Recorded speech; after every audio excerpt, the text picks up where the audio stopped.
What's going on, everyone? Welcome back to another episode of Let's Talk Reality. I'm your host, Cole, and today's episode is going to be all about my newfound love for cooking at home. Back in college, I was always about going to the dining hall or figuring out where I could get the quickest bite to eat. Then I graduated, and then I was living alone and found myself eating out because it was easier, and I didn't really consider how much money I was spending and the fact that it is so unhealthy to eat out day in and day out. So in this episode, I'm going to break down kind of where I started from when it came to, the food journey and starting to cook on my own, and where I'm starting to see the benefits go. I'm starting to realize that cooking at home extends well beyond just saving money. There's a new aspect of my social life. I feel like I'm healthier now, and I'm so excited to share everything that I've been jotting down in my journal with you over these past few months. So, with that, let's get right into it.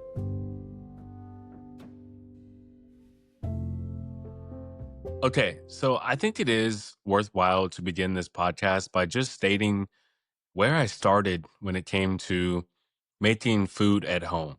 And I think that really starts in childhood. For me, I was blessed to have two parents who, know how to throw it down in the kitchen. I feel like each person in my family has their own thing that they were good at making. And those are the meals that summed up my childhood. My dad made some of the best catfish. My mom, she could throw down making baked spaghetti. For myself, I really loved making tacos, and these are all simple meals, right? But it's for the most part, I grew up having that good old Southern cooking. I do have a sister, but she can't cook anything to save her life, so I won't sit here and lie on this podcast. But I will say that I started off having great interactions with food, and I feel like it just all went downhill once I went to college. I wasn't getting those routine daily meals, those family meals that we would have growing up. And I was always busy between class, studying, clubs, extracurriculars, that I would just rely on the dining hall. And dining halls are cool because, yeah, they're accessible and they're convenient, but there's no like real ownership of the food that you're eating.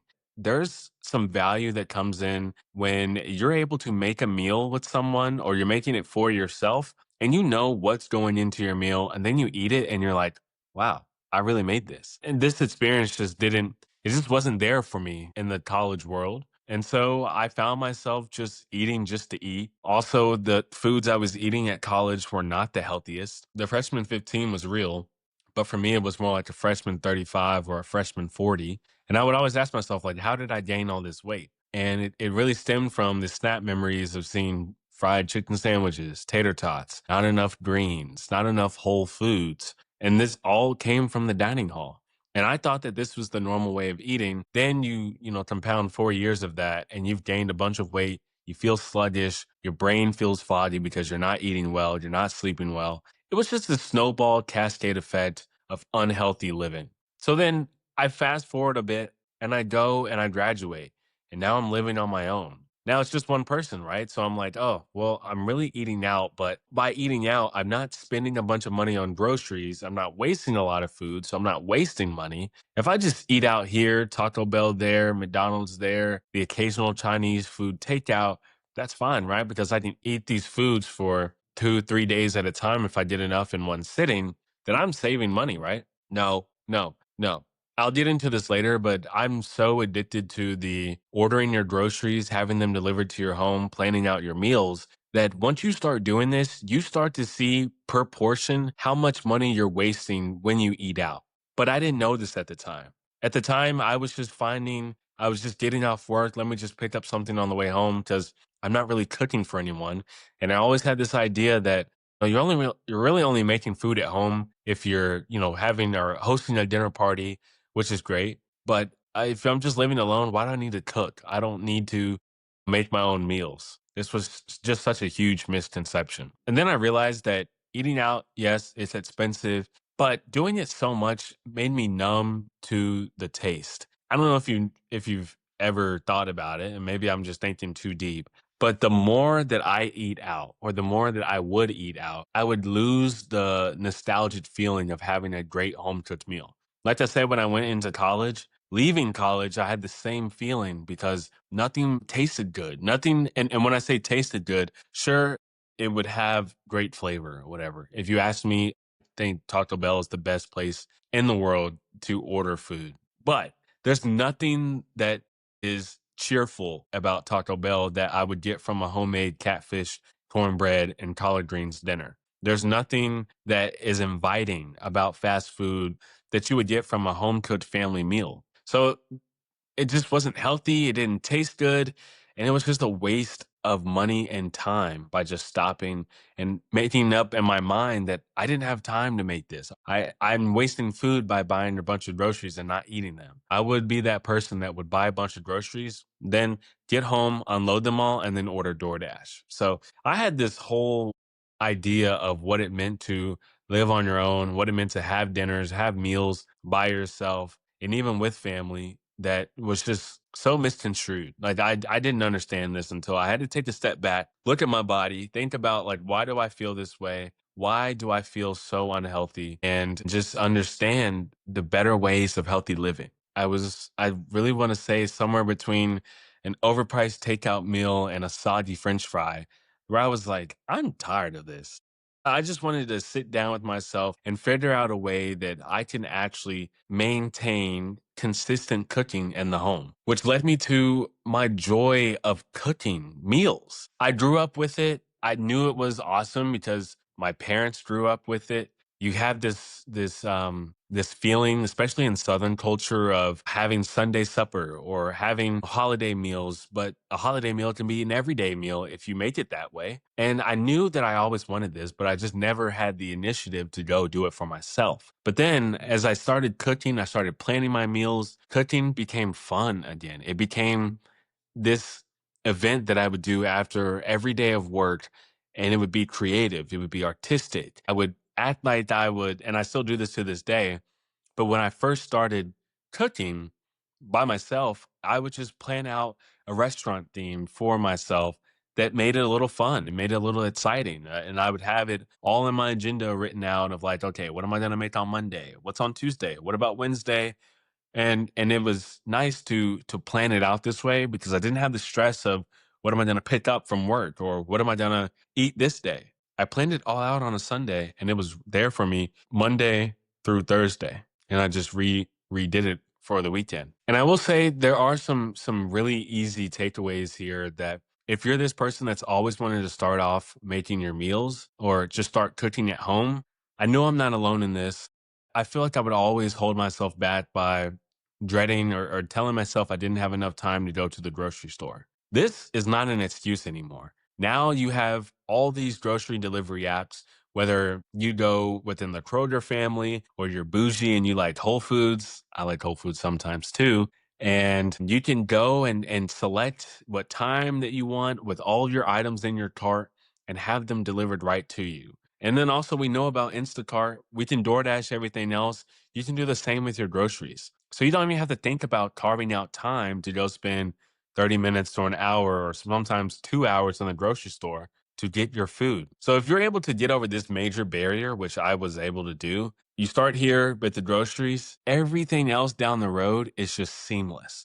You plan out your meals, you find interesting recipes that you've always wanted to make or eat, you make them at home, and then let's also throw in the fact that you can season your own food. I'll tie it back to what I said earlier. Eating out so much, stuff is not well seasoned. And I understand that because you never know who's eating the food. It'll be on you to season the food properly. Another thing I want to call out that I've noticed that has helped me improve my passion for cooking this year has been the fact that you just feel proud being able to say, yeah, I made this squash casserole, or yeah, I made this filet mignon with some asparagus. Or my favorite is these. Recently, I made these. I got a dry aged ribeye. I seared it on the Blackstone, and then on the side, I made some roasted fingerling potatoes with a side of brown sugar, brown butter, or brown butter, brown sugar Brussels sprouts that had honey glaze on top. It's a lot of flavor. It was delicious. And I looked at that meal and I was like, dang, I really sat here and made this. And it was all credit to just going online and searching up on Google, hey, I want to make this. Find me a recipe. and it found me the recipe. And anyone that says that they can't cook is a lie because you can cook. There's beginner recipes that get you introduced to the modes of different modes of cooking, but it was really simple. You just follow a few steps, and before you know it, you've got an amazing meal right in front of you. So I just want to say that I didn't really have the best introduction to food when I started living on my own, but now it's awesome to cook. I love cooking, and it's become less of a chore and really more of a hobby. Like I said, I sit down with myself and now with my girlfriend, and I'm thinking of meals that I've either really wanted to make. Like I've always wanted to make butter chicken. I've always wanted to make homemade carne asada steak tacos. And I'm like, let's make that. Let's put it on the menu this week. And each night is a theme. Some days we'll have Taco Tuesdays. Other days we'll have a Euro, and I'll have on the music. I'll be making dinner and make Greek and have Greek inspired themed music in the background to kind of simulate like I'm at a grill in Athens, or I'm over in Mexico City at a taco truck. So it's these fun little things that really make cooking now more of a hobby, more of a even relaxation tactic for me after a long day's worth of work. I'm not sitting in front of a screen like I was doing all day. And so it becomes a lot more relaxing and a lot more manageable because I'm approaching it differently. It's not a task that I have to eat. It's the fact that I get to make a meal that I've always wanted to make. It's exciting. And then now I'm doing it with my partner. So we're learning a little bit more about each other. I've got a few episodes on dating in your 20s. So if you're new to the podcast, feel free to go back and check in on those episodes. But one of the best things about dating in your 20s and cooking is that they do kind of overlap a little bit. Let's say you meet someone new and you want to learn a lot about them, go in the kitchen with them, make a meal with them. You'll be able to have a little bit of fun on the first date, or a little bit of fun learning how they operate in either a great, relaxing environment, or maybe you all don't know how to cook and you're suffering together and it's a little bit stressful. But this was one thing that helped me learn my partner a little bit more. And it has slowly but surely evolved into something that we thoroughly enjoy doing together. We love making dinner together. We're eating well, we feel well, and it just takes us in this cyclic loop of well-being. And if you're interested in doing that with your partner, I would highly suggest it. So I just say all this to say is like cooking is really fun. And the best part is not the fact that you're saving money. Yes, it's really important because it matters how much moolah is staying in our wallets nowadays. But there's a lot of side effects that come from cooking at home, making homemade meals with those that we love most. And it's all about protecting. I always say this, I live by this, protecting my peace and continuing my growth. It's all about that just being able to find your peace in the process of doing whatever you want to do.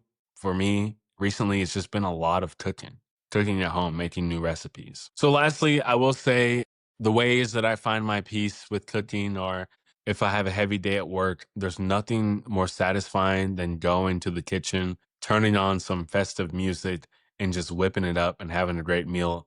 And maybe, you have a nice little cocktail or mocktail with you too. Also, I do think that cooking is another great avenue to spice up your social life. We're always so busy in our 20s, and cooking is one of those things that you can invite people over because they don't really have unless they're going to another dinner, another lunch, or another brunch. There's no excuse as to why someone can't come over and enjoy a meal with you. We all have to eat. It's a great touch point for everyone if you're in the same city, but you have different schedules, you can plan a weekly meal. You can plan a weekly get together that allows everyone to enjoy a great meal, enjoy a great social life, catch up a little bit, and maintain those healthy relationships. There's a lot of crossover with cooking if you really sit back and think about it. I also think another benefit of making your meals is that it kind of forces everyone to slow down a little bit, and it makes us all take a step back and just focus on one thing at a time. Right now, with social media, with so much going on in the world, it can be a bit overwhelming. And I feel like the only place of solitude, the only place of calm is when I'm in the kitchen. And this is great because I'm not only, aware of what I'm doing, right? I'm following the strict recipe that's got my brain preoccupied, but I'm also focused on the benefit of what's coming out of this meal. Maybe I'm going to be able to sit down with a friend who I haven't seen in months or years. Or maybe I'm just spending some quality time with my partner who I haven't seen in days because she works a different schedule than me. It's just that cooking has made me appreciate life a little bit more. It's made me think about life a little bit more. And if it weren't for my treacherous paths on going to the dining hall every day or eating out at the local dive bar almost 4 days a week or grabbing too much Taco Bell, I don't know if I would have gotten here. So if there's one thing that you take away from this episode, I would just say that if you've been on the fence about cooking, don't be on the fence about it. Just start somewhere. Make a bowl of cereal, make some grilled cheese and tomato soup. Heck, it's fall now, so what about just making some comfort meals? That's probably a good way to start out. It's just always so funny how things as simple as making your dinner can make you feel like an adult, but most importantly, make you feel really alive in the moment. But anywho, that's all I've got for you today. I appreciate you for coming and listening once again to another episode of Let's Talk Reality. I'll see you in the recap.